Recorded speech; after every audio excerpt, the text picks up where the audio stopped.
Hello, నేను doctor Suma, senior consultant neuro physician, movement disorder specialist, Suma neuro care, Chandanagar. Most common symptom patients వచ్చే వాళ్ళు ఎవరు అంటే హెడేక్. హెడేక్ అనేది ఇప్పుడు చాలా కామన్ అయింది.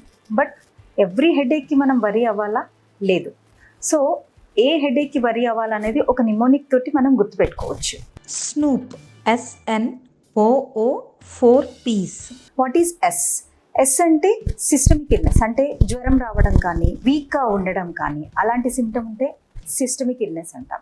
ఎన్ అంటే న్యూరలాజికల్ వీక్నెస్ ఉండడం కానీ, కన్ఫ్యూజన్ ఉండడం కానీ, అలా ఉంటే N neurological symptoms. O stands for onset, అంటే సడన్గా రావడం, థండర్ క్లాప్ హెడేక్ లాగా సడన్గా రావడం. ఇంకొక ఓ అంటే ఓల్డ్ ఏజ్, అంటే more than 50 years of age ఉన్న వాళ్ళకి. P stands for pregnancy.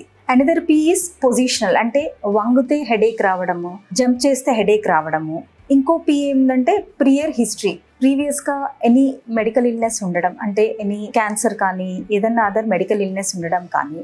One more P for headache is papilledema, అంటే కంటి నరము వాపు రావడము. So you have to consult the doctor immediately. Thank you.